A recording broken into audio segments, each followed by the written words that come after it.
Hə. Mən burada uşaqlar, hamı burdadır da yəqin ki, elədir. Mən burada qarışıq tip verilənləri yazmışam. Qarışıq deyəndə bir string tip yazmışam, bir də integer tiplər yazmışam. Təbii ki, bura float da yaza bilərsiniz. 6,5 falan belə qiymətlər, mənfi qiymətlər falan da yaza bilərsiniz. Onları da çap edə bilərsiniz. İndi mən nə edirəm uşaqlar? Sırf bir dəyişənin içərisində ancaq string tipli verilənlər yazıram. Məsəl üçün 5 dənə ad yazmışam. Fuad, Tunar, Əli, Ayşə, Əsmər və mən gəlirəm nə edirəm uşaqlar? Bunları indeksləyəndə yenə necə indeksləmiş olacam? 0. Bax bu hissə burada artıq hər elementi hər simvolu bir-bir indeksləmir uşaqlar. Məsəl üçün F hərfi 1, U hərfi 1, nə bilim A hərfi 1, D hərfi 1, dırnaq 1 və belə indeksləmirik. Yenə bax bu hissə bütöv bir elementdir, bu hissə bütöv bir elementdir, bu hissə bütöv bir elementdir, bu hissə bütöv bir elementdir, bu hissə bütöv bir elementdir. Neçə dənə oldu? 5 dənə. Mən məsəl üçün burada uşaqlar gəlirəm adlar 2 yazıram. Ctrl S eləyək. Keçək konsol log hissəsində yoxlayaq. Baxaq. Görürsüz, ikinci indeksə hansı element düşür? İkinci indeksə Əli. Əlini burada çap elədim. Mən məsəl üçün bunu silsəm, burada 1 yazsam, Tunar. Gördünüz? Və bu Tunarı çap elədi. Mən məsəl üçün bunu silib burada 0 yazsam, Fuad. Fuadı çap elədi. Məsəl üçün mən burada gəlib 7 yazsam, Ctrl S etsəm, nə verəcək mənə yenə? Undefined verəcək. Çünki biz nə dedik? Burada olmayan bir indeksi çap eləyəndə bizə həmişə undefined xətasını verir. Sonra bizdə nə var uşaqlar? Məsəl üçün mən burada bu dəyişənin, ad dəyişəninin daxilində ikinci indeksi dəyişib xaliq sözcüyünə əvəz eləmək istəyirəm. İkinci indeksə nə düşür? Fuad, Tunar, Əli. 0, 1, 2. İkinci indeksə 50 sözü çap olunur. Elədir. Mən gəlib burada konsol logda baxın, ad 2 yazıram transkript daxilində və bərabərləşdirirəm xaliqə. Mən bunu konsol logda ad 2 yazandan sonra, bu indeksi çağırandan sonra, ikinci indeksi çağırandan sonra mənə burada nə çap eləyəcək? İkinci yazdığım xaliqə çap eləmiş olacaq. Aydındır. Bir də belə bir qarışıq massivlər var. Qarışıq massivlərdən də istifadə edə bilərsiniz. Bir dənə integer tip yazmışam, bir dənə string tip yazmışam, bir dənə float tip yazmışam, bir dənə boolean tip yazmışam, bir dənə null tip yazmışam, undefined tip. Yəni bunlardan da istifadə edə bilərsiniz. Aydındır. Burada da yenə massivi çağıranda artıq nə edirəm? Array çağıranda 3 yazıram. Məsəl üçün 3-cü indeks nədir? Onu çap edir. 3-cü indeks true'dur burada. Məsəl üçün burada 2 yazıram. Nə çap edir? Nə çap eləyəcək? 3,5. 0, 1, 2. Yəni burada 3 ayrı nöqtə. Necə? Null tipi necə idi? Null tipi xəta tip verilən tipdir. Bu çox istifadə olunmur.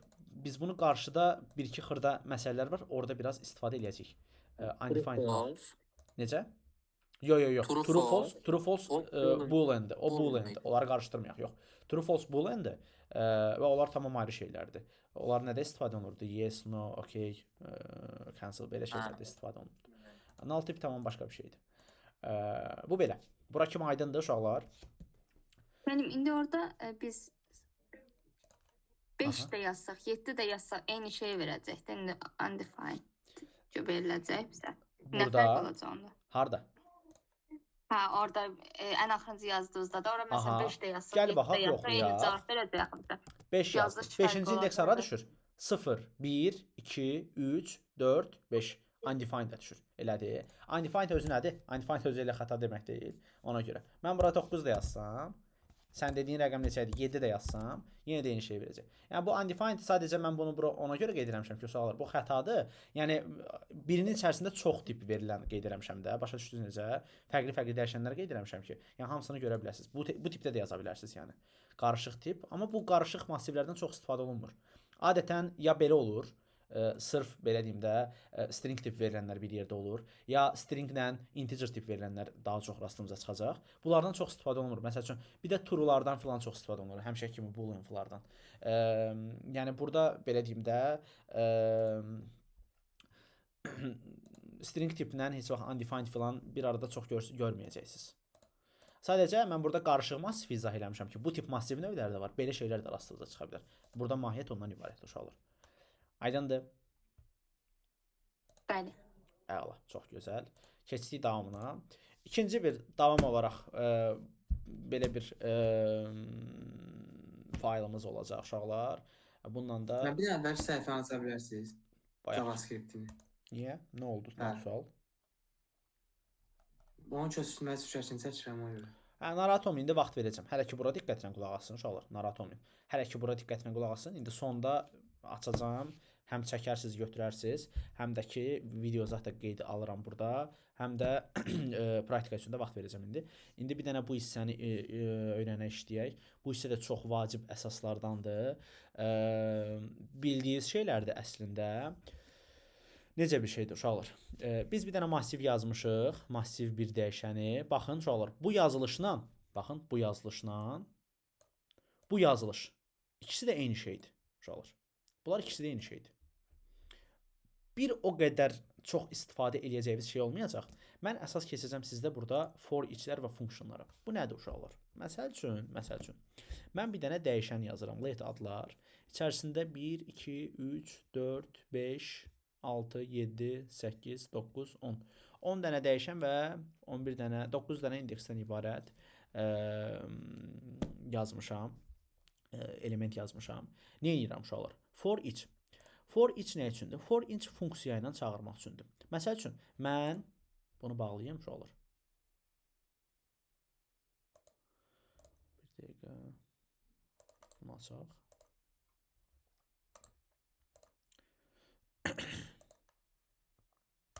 Baxaq uşaqlar.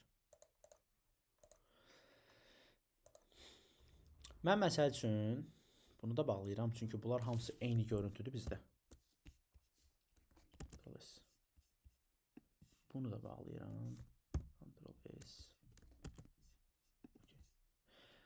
Mən məsəl üçün uşaqlar, burada yazıram. Biraz qarışıq görüntülərimiz var.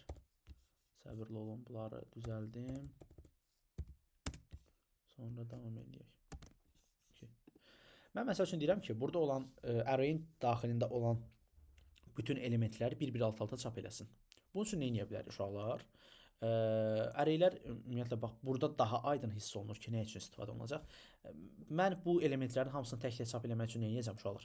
Gələcəm bir dənə ad1, məsəl üçün let ad1 elədir. Yazacağam məsəl üçün dırnaq daxilində Fuad. Sonra nə edəcəm? Düşəcəm aşağı let ad2 bərabərdir. Nə edəcəm? Tunar. Sonra düşəcəm aşağı let ad3 bərabərdir. Dırnaq daxilində Xaliq məsələn. Sonra nə edəcəm uşaqlar? Düşəcəm, hətta bunun nöqtəli vergüllərini qoymamışam. Bu qaydada ad4, ad5, ad6, ad7 davam edib gedə bilərəm. Sonra da hətta təzədən bir də gəlib konsol loqda ad1, konsol loqda ad2, konsol loqda yenə burada nöqtəli vergüllərimizi unutmuruq. Konsol loqda ad3. Bu qaydada yazıb getməliyəm də uşaqlar. Elədir. Bax görürsüz, bunu mən array daxilində bir dəfəyə çap edəcəm. Necə edirəm bunu uşaqlar? Dəyişənimi çağırdım. Adlar dəyişənini çağırdım. Nöqtə qoyub for each yazıram. Sonra belə bir yazı yazacaqsınız. Function və funksiyaya bir dənə ad verəcəksiniz.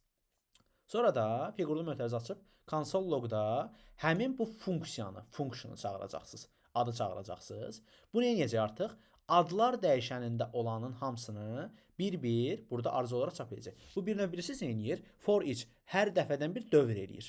Hər dəfə üçün dövr eləyir. Necə dövr eləyir? Məsəl üçün birinci adı burada şey elədi, çap elədi. Sonra fırlanır, keçir burada çap edir. Sonra fırlanır, gəlir, yenə buradan ikinci adı çap edir. Bir növ belə deyim də uşaqlar. Bax burada gördüyünüz bu tunar var ha. Daha doğrusu burada Fuad yazmışam birinci. Fuadı gətirdi burada, bax bu adın yerinə qoydu. Funksiyon içərisindəki adın yerinə qoydu. Sonra onu funksiyon içərisində adın yerinə qoyduğu həmin Fuadı gətirdi burada konsol loqda adın içərisinə qoydu və baxın çap elədi. Və konsol loq hissəsinə baxın çap elədi. Sonra gedir ikinciyə. Tamamlandı, bir dəfə dövr eləyir. Gəldi tunar. Tunarı götürdü bu dəfə. Tunarı gətirdi qoydu funksiyonun adına. Funksiyon adından da atdı bura konsol loqun adına. Bunu da çap elədi. Tunar burada çap olundu. Təzədən bir dəfə dövr eləyir. Bu qaydada hər dəfə dövr eləyə gedir. Elədir. Biz bunu for do while bir də while-la işləmişdik. Yadınızdadır. Əvvəlki dərslərimizdə. bu dəfə artıq biz bunu arraylər içərisində elədik. İndi uşaqlar bunu biz başqa cür necə yaza bilərik? For-na məsəl üçün necə yaza bilərik? While-a aid də aşağıda bir dənə yazmışam ona aid. While-la da necə edə bilərik? Təkcə for-la da necə edə bilərik? Onu da yazmışam uşaqlar. Baxın, mən gəlirəm burada nə edirəm? For-la yazmaq üçün. For yazdım. Bax, bu hissəni tamamilə bağlayacağam, ümumiyyətlə siləcəm. Bax, belə qalsın. Kodumuz işləmədi, niyə?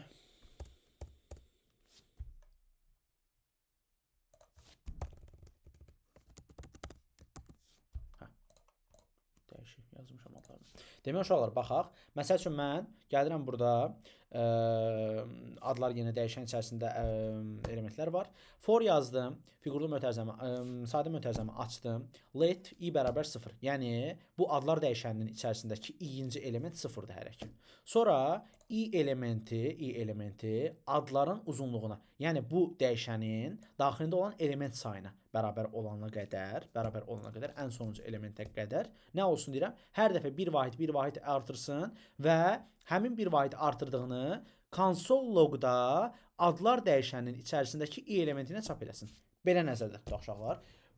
Daha aydın, daha yaxşı izahat verirəm buna aid sizə. Deməli, məsəl üçün i-nin birinci qiyməti neçə olur? 0.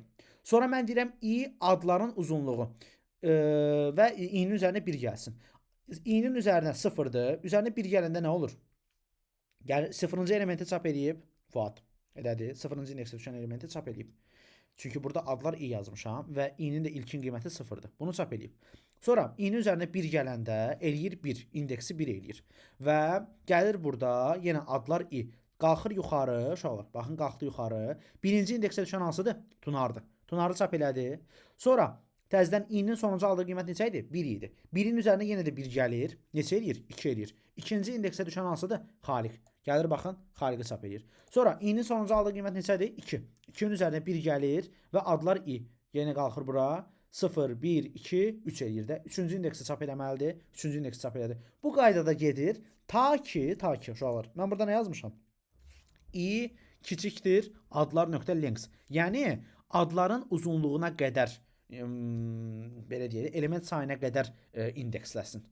Adların uzunluğu nə qədərdir? 0, 1, 2, 3, 4, 5, 6, 7, 8, 9. Elədir. 9 dənə indeks var və 9-cu indeksə qədər nömrələyir. Üstünə bir-bir gələ-gələ çap eləyir. Burada da konsol hissəsində də göstərir. Aydındır. Artıq belə deyək də, mən bunu burada yazmasam uşaqlar, bu sonsuz bir dövrəyə girə bilər və onda da artıq hətta error da verə bilər. Amma bunu yazmağım onun üçündür ki, bu hər dəfə i-nin indeksini bax bunun əsasında təyin edir. Üzərinə 1 gəlir, i-nin indeksini təyinlədi və i-ni atır burada çap edir. Sonra təzədən i-nin sonuncu aldığı indeks neçədirsə 3-dürsə, 3-ün üzərinə təzədən yenə bir dəfə də 1 gəlir, 4 olur, 4-ü atır bura konsol hissəsinə, yenə burada da çap edir. Bu qaydada davam edə gedir. Aydındır. Bu da belə. Növbəti bizdə nə var uşaqlar? Biz bunu while-la da həyata keçirə bilərik. While-la necə həyata keçirəcəyik? İndi ona baxın. Məsəl üçün bu dəfə tamam başqa bir dəyişən adı yazıram. Let sayğac yazıram. Məsəl üçün bunların bir-birini sayması üçün. Sayğac bərabərdir 0 yazdım. Yenə sayğac burada nədir? I bərabər 0-da, yəni. Burada olan 0-cı indeksi çap eləyəcək. Sonra yazıram ki, uşaqlar, while. While sayğac adların yenə uzunluğuna bərabər olana qədər, ən sonuncu elementinə bərabər olana qədər çap eləsin. Konsol log hissəsində adlar sayğac, bu sonuncu, bax, bunu elə bil ki, çap eləsin də burada. Bir də sayğacın üzərinə hər dəfə 1 gəlsin. İndi baxaq uşaqlar. Mən burada sayğac yox, say da yaza bilərəm. Sayğac biraz sizin fikrinizi qarışdırmasın. Say yazdım uşaqlar. Məsəl üçün mən yazdım say. Birinci say nəyə bərabərdir? 0-a bərabərdir. Elədir, adlar dəyişənin içərisindəki 0-cı indeks çap elədim. Fuad. Sonra gəldi 0-ın üzərinə nə deyirəm? Say plus 1. Bax, bir dəfə gəldi, çap elədi. Sonra düşür aşağı. Say plus. Elədi. Plus 1 gəldi. Qalxır yuxarı, təzədən yenə bura. Yenə başlayır buranı çap eləməyə. İkincini çap eləməyə. Sonra növbəti aldığı qiymət neçədir? 1-dir. 1-in üzərinə 1 gəlir. Düşdü aşağı çap elədi. 1-in üzərinə 1 gəldi uşaqlar. Neçə elədi? 2. Qalxır yuxarı, qalxır və adların daxilində ikinci indeksi çap edir. Sonra ikinci indeksi çap elədi. Yenə gəlir bura. İkinci indeks nə idi? Xariq idi, çap elədi. 2-nin üzərinə təzədən yenə 1 gəlir. Qalxdı yuxarı, tapdı üçüncünü. Üçüncünü düşürtdü, qoydu bura. Vəssalam. Burada da çap elədi. Sonra 3-ün üzərinə 1 gələndə 4 eləyir, qalxır yuxarı. 4-cü indeks azad yazmışam. Azaddır. Düşür aşağı və 4-cü indeksi çap eləyir. Sonra 4-ün üzərinə 1 gəlir, 5-ci indeks olur. 5-ci indeks toğruldur, toğrulu çap eləyir. Bu qaydada davam edib gedir. Aydındır. Mən uşaqlar, burada bunu yazmaqda məqsədim nədir? Mən burada bunu 3 cür üsulla eləyə bilərəm. 3 cür üsulla. Hansı üsullar oldu? Biri oldu for each ilə, biri oldu for ilə. Bunu düzəldim uşaqlar. Biri də oldu while ilə. Aydındır. Yəni mən bir işi 3 fərqli kodla hazırlaya bilərəm. Aydındır uşaqlar. Sual var, right? Mənim şey, bəli. Hə, de. Orada funksiyon adlar olmur. Harda? Funksiyon adlar olmur da ad oldu. Burada uşaqlar, məsəl üçün adlar verirsənsə ad ver, names verirsənsə name ver, nə bilim soyadlar verirsənsə soyad ver. Niyə ver eləyirik? Çünki bu belə eləsə, dəyişənin adı ilə funksiyanın adı bir olsa, bizə xəta verəcək. Düzgün işləməyəcək. O demək. Hə, onlar mütləq bir-birindən fərqləndirilməlidir. Funksiyonun adı ilə belə deyək də, elementin dəyişənin adı bir-birindən fərqləndirilməlidir mütləq şəkildə. Okay. Müəllim nə yazsaq olacaq orada onda? Necə yəni yazsaq? Ya ad yerinə nə yazsaq mən? Yox, belə deyək də uşaqlar, burada özünüzdən ixtiyari bir şeylər də yazmayın. Məsəl üçün adlar yazmısansa adlara uyğun bir şey təyin elə ki, sabah sən kodu artıq bir-birinə baxanda qarışdırmayasan da. Məsəl üçün mən bura adlar yazım, bura gəlim nə bilim başqa bir şey, stul yazım, belə düzgün olmayacaq. Yəni nə bilim bura məsəl üçün adlar yazım, bura gətirim tunar yazım məsəl üçün. Sonra gəlim burada tunarı çap eləyim. Hə, çap olunacaq, olacaq çap olunmağına. Yəni funksiyanın adı nədirsə, console logda da çap olunubsa, console logda da yazılıbsa, o çap olunacaq. Amma ki, qarışıq düşəcək. Sən orada adlar dəyişəni yazmısan, adlar dəyişəninə uyğun bilməlisən ki, o funksiyanda nəyə çağırırsan? Aydındır? Məsələn, birində adlar yazdın, funksiyanda adı çağırdın, o birisində soyadlar dəyişəni elədin, funksiyanda soyadını çağırdın. Bunda artıq biləsən ki, nə hansı ardıcılıqla işləyəcək, belə deyək də, qarşılıqlı düşməyəcək artıq sənin. Kodlar sətrində də, konsol hissəsində də qarşılıqlı düşməyəcək. Okeydir. Ona görə onların adlarını ixtiyarı öz-özdən bir şey yazmayın. Yenə dediyim kimi, məsəl üçün, burada name yazırsınızsa, burada names yazırsınızsa, burada name yazın. Surnames yazırsınızsa, surname yazın burada funksiyanın içərisində. Belə fərqləndirmələr eləyin mütləq. Birəbir eynisi də olmasın. Çünki dəyişənlə funksiyonun adı bir ola bilməz. Olmamalıdır daha doğrusu. Vəssalam. Bu da belə. Bu 3 üsulla yazdığımın üçündə praktik eləyin indi. Bir də bu lap başda keçdiyim bu hissəni izah işləyin. Başlayın praktik eləməyə. Kimdə nəsə sual çıxsa, mənə mütləq şəkildə desin, yerindəcə buradaca izah eləyim. Sual olsa mütləq bildirin uşaqlar. Mütləq. Sualları qəti saxlamayın.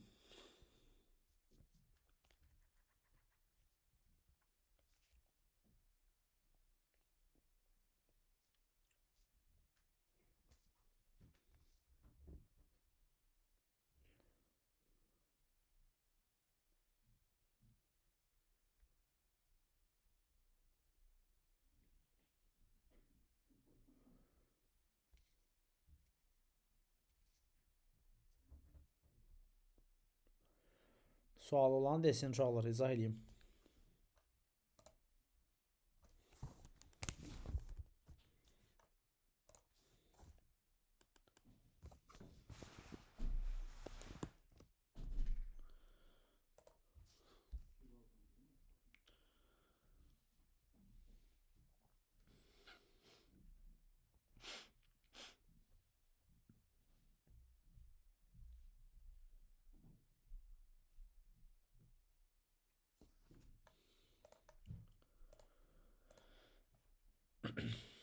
Bu xəta tipini bildinizdə burada niyə yazmışam uşaqlar? Bu bizdə JavaScript-dən başqa bütün proqramlaşdırma dillərində əgər indeksi olmayan bir elementi olmayan bir indeks yazırıqsa, 15 yazıram, 17 yazıram, halbuki məndə 10 dənə indeks var. Onda artıq bu xəta tipi çıxacaq. Amma JavaScript-də nə çıxırdı? Bir qayda olaraq undefined belə yazılır uşaqlar.